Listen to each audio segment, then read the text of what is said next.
Bismillahir Rahmanir Rahim. We start with the name of Allah, the most compassionate, the most merciful, whose compassion and mercy envelops all of creation. Wasi'atu rahmati kulla shay. Allah Azza wa Jalla says that my mercy encompasses all things.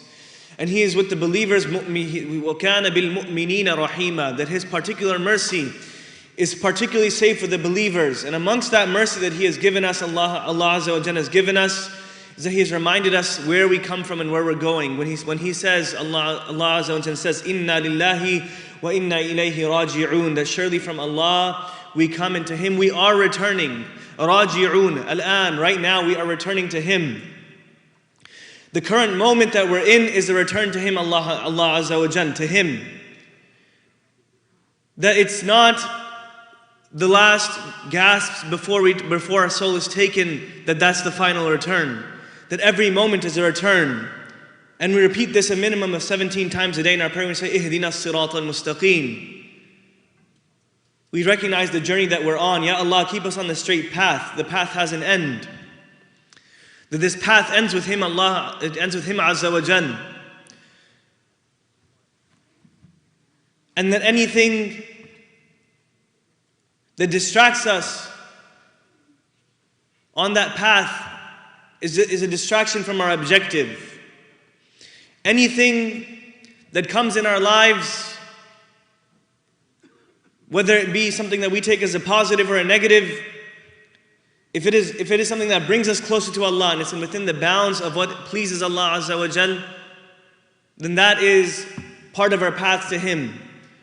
And if it's something that distances from Allah, whether we know it or not, then that is a distraction from our objective, that we're created here for one purpose, and that's for us to reach our destination. And in this regard, Imam Al-Ghazali Rahimahullah Ta'ala, Hujjatul Islam radiyallahu anhu, has a short work called Ayyuhal Walad, O young man or young boy. It's a collection of letters to one of his students. In one of his letters, he tells the story of Hatim Al-Assam and Shaqiq Al Balkhi. Hatim Al-Assam is a student of Shaqiq Al Balkhi, and he spent 30 years with him, radiyallahu an. May Allah be pleased with him and with them all. And one day Shaqiq asks, "You spent 30 years actualizing this path, this journey towards Allah with me. What have you benefited?" And he tells his teacher, "I haven't benefited much except for 8 things." He says, "Only 8 things. 30 years and all you've benefited is 8 things. And he says, "Let me recount these 8 things to you." He says, "The first thing is that I looked unto creation, I saw that everyone had something that they loved.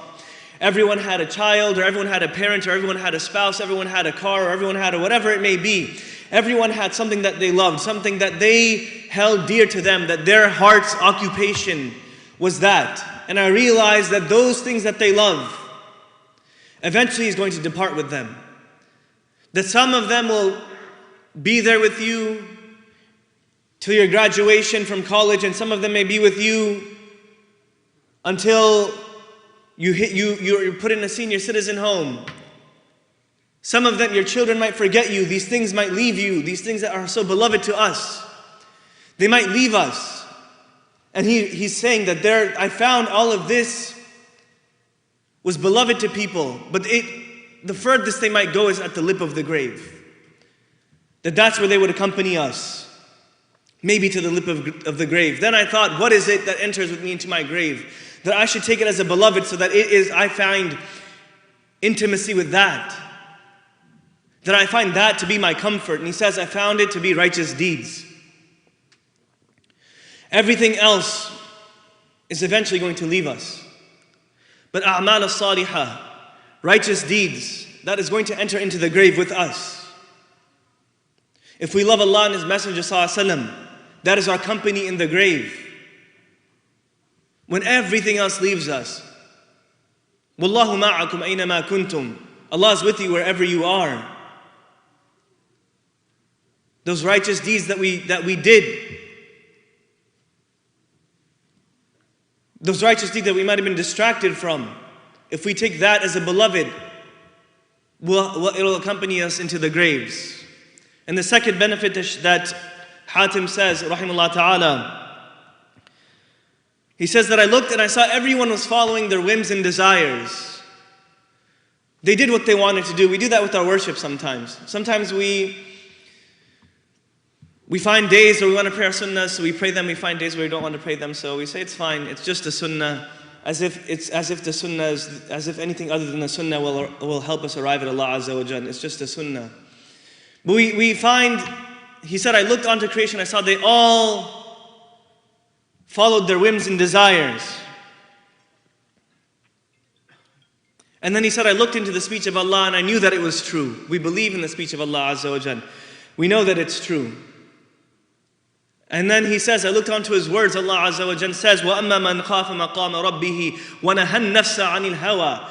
That as for he who fears the station of his Lord and prohibits his lower self, his ego, from following its desires, فَإِنَّ الْجَنَّةَ هِيَ الْمَأْوَى. Then Jannah is its end. And so he says that I took that to be true, and I opposed my desires. That's the second benefit. Out of 30 years with Shaqiq radiallahu anhu. He says the third one,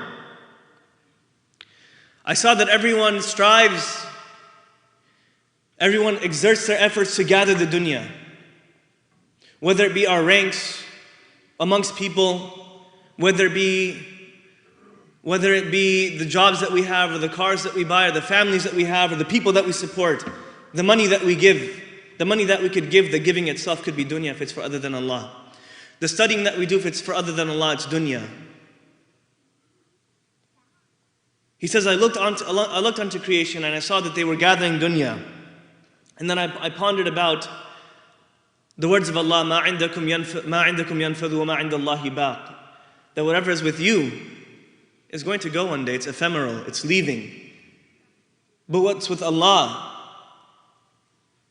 remains. What's with Allah remains.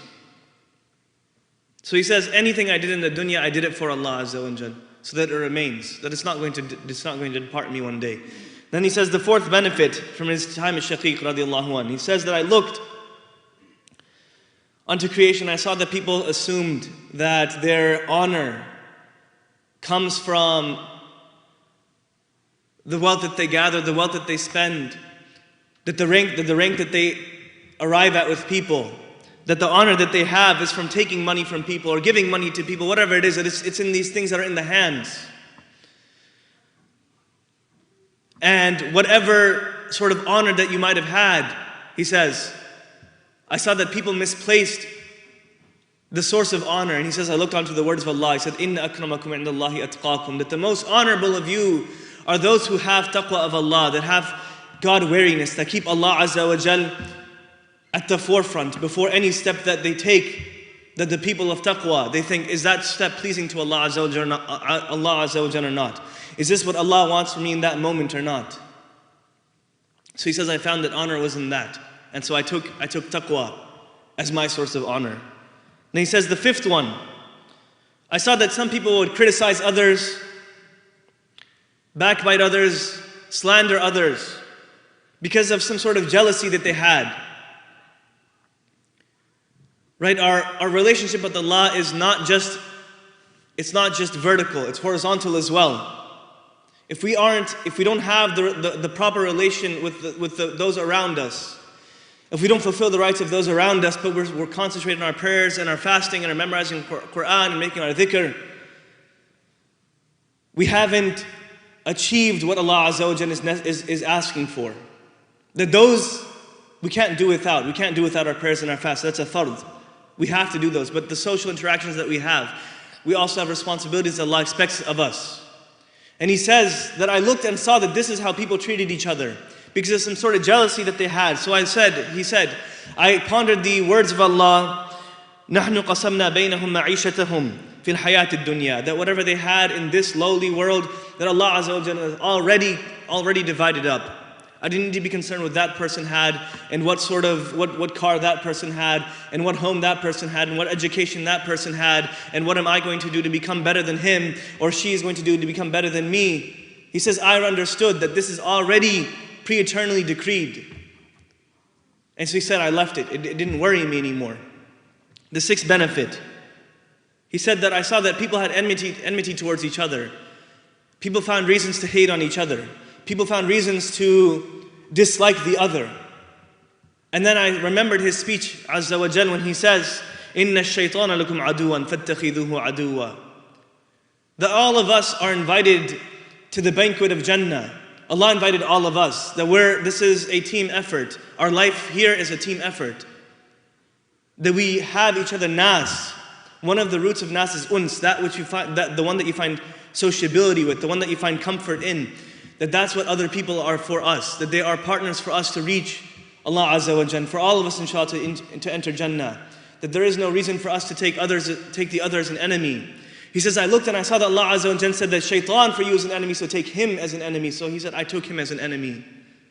That whatever sort of enmity I had to another, perhaps it came from shaitan. Perhaps the ill feelings that somebody had towards me wasn't them. Perhaps it was shaitan. That was the real enemy. Then he says the seventh one, the seventh benefit I found is that everyone strived with seriousness and emphatically struggled to gather up their provisions. And sometimes those means that they took were not necessarily illicit. That it was amongst the haram. It was things that were prohibited. Right? Al-maqasid la tubarriru al-wasa'il. That the ends don't justify the means. He said that I saw that people took illicit means to arrive at their livelihood, to arrive at acquiring their livelihood. And then he said, I remembered, وَمَا مِن دَابَّةٍ فِي الْأَرْضِ إِلَّا عَلَى اللَّهِ رِزْقُهَا. That there's not a single thing that walks on this earth, not a single ant, not a single deer, not a single animal, not a single leaf that falls, except that its rizq is already with Allah. That the sunlight, the light that the leaf receives, that the trees receive, that the bushes outside receive, that the hills receive for their photosynthesis is already from Allah. That's part of their rizq. That every water, the cup of water that you drink is from your rizq. Allah has already determined it. He's already decreed it. What need is there to go against what Allah has given us? The hands that Allah has given us, the tongues that Allah has given us, the eyes that Allah has given us, the ears that Allah has given us, and use those, the intellect that Allah has given us, and use that blessing Allah has given us to disobey Him in something that He has already promised us. What is the point of that? So he said, I cleared myself of any sort of shubha, anything that had any sort of doubt in it, I left it. And the final benefit that he found with his teacher, Shaqiq radiallahu anhu, he says, I looked and I saw that everyone relied on creation. They relied on creation and they forgot the Creator. That they relied on the help that so-and-so can provide, but they forgot the one who created so-and-so. They relied on the satiation that food could give, but they forgot Allah Azza wa Jalla is the one that puts satiation in the stomach after eating the food. He said, I looked onto creation and I saw that this is what everybody relied on. And I looked onto the words of Allah, وَمَنْ يَتَوَكَّلْ عَلَى اللَّهِ فَهُوَ حَسْبُهُ إِنَّ اللَّهَ بَالِغُ أَمْرِهِ قَدْ جَعَلَ اللَّهُ لِكُلِّ شَيْءٍ قَدْرًا. That I looked and said, and I saw that Allah Azza wa Jalla said that whomsoever relies on Allah Azza wa Jalla, then He is His sufficiency. We don't need sufficiency in creation. We use those as our means. Allah put that as our means for us to take, but that's not our sufficiency. Allah Azza wa Jalla is our sufficiency. If we have thirst and Allah doesn't will that thirst to be quenched by the cups of water we drink, that water will do nothing for us. It's creation. That quenching of the thirst is creation. So he says, I looked onto that ayah. And I realized that if I put my trust in Allah, He is my sufficiency. Allah is going to execute His affair. إِنَّ اللَّهَ بَالِغُ أَمْرِهِ قَدْ جَعَلَ اللَّهُ لِكُلِّ شَيْءٍ قَدْرًا. Allah has already decreed it. It's going to happen. There's no reason to worry about it. There's no reason for us to worry about something that we can't affect. We take our means and we do what Allah has asked for us, and the result is with Him. The result is with Him. So he says, I took Allah Azza wa Jal as my trust, as my pillar. فَهُوَ حَسْبِي وَنِعْمَ الْوَكِيلِ. And He is my sufficiency. And how great of a wakil, how great of a trustee is He. أقول قولي هذا واستغفر الله لي ولكم ولسائر المسلمين يا قوم استغفروه إنه هو الغفور الرحيم.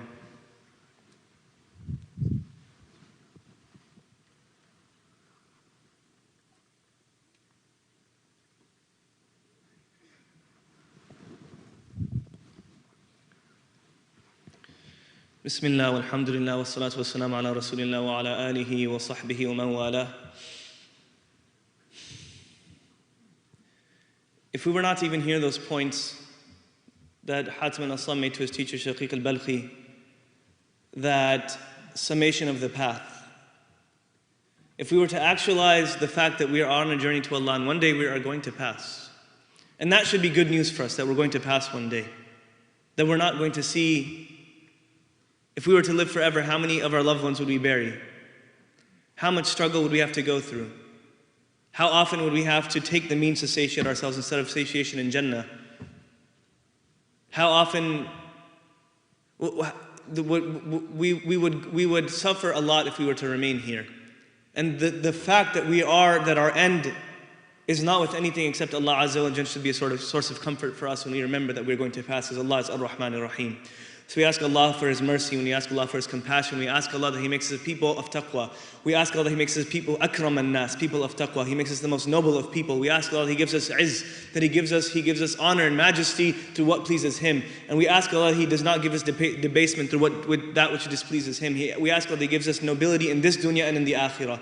We ask Allah that we are people who, when we take a step, that we think of Him Azza wa Jalla first. We ask Allah that whatever step that we take that is pleasing to Him and His Messenger Sallallahu Alaihi Wasallam, we ask Allah that the righteous deeds that His Messenger Sallallahu Alaihi Wasallam taught us, and the company of Him, Allah Azza wa Jalla, the company of those deeds, and the company of His Messenger Sallallahu Alaihi Wasallam, the company of the Quran, the company of the walking Quran, is our company in the grave. We ask Allah Azza wa Jalla that's our company in our lives as well. We ask Allah that we find no source of solace except with Him. So we say, Allahumma anta as-salam wa minka as-salam tabarakta ya dhal jalali wal ikram hayyina wa adkhilna dar as-salam rabbana atina fid dunya hasana wa fil akhirati hasana wa qina adhaban nar rabbana hab lana min azwajina wa dhurriyyatina qurrata a'yunin waj'alna lil muttaqina imama ربنا آتنا في الدنيا حسنة وفي الآخرة حسنة وقنا عذاب النار رب ارحمهما كما ربياني صغيرا رب ارحمهما كما ربياني صغيرا رب ارحمهما كما ربياني صغيرا رب ارحمهما كما ربياني صغيرا رب ارحمهما كما ربياني صغيرا. Oh Allah, have mercy on them as they had mercy on us when we were young. Allah, Ya Allah, we ask that you have mercy on our teachers, particularly our first teachers, our parents. رب ارحمهما كما ربياني صغيرا. Ya Allah, we ask you, ربنا هب لنا من أزواجنا وذرياتنا قرة أعين واجعلنا للمتقين إماما. Ya Allah, we ask you to actualize that you said, إن الله وملائكته يصلون على النبي يا أيها الذين آمنوا صلوا عليه وسلموا تسليما. اللهم صل على سيدنا محمد وعلى آل سيدنا محمد وعلى أصحاب سيدنا محمد وعلى أزواج سيدنا محمد وعلى أتباع سيدنا محمد وعلى أحباب سيدنا محمد وعلى أمة سيدنا محمد وبارك وسلم وصلي عليه. إن الله يأمر بالعدل والإحسان وإيتاء ذي القربى وينهى عن الفحشاء والمنكر والبغي يعظكم لعلكم تذكرون. اذكروا الله يذكركم. Remember Allah and He will remember you. وادعوه يستجب لكم. Call upon Him and He will answer you. ولذكر الله أكبر والله يعلم ما تصنعون. وأنت يا أخي أقم الصلاة.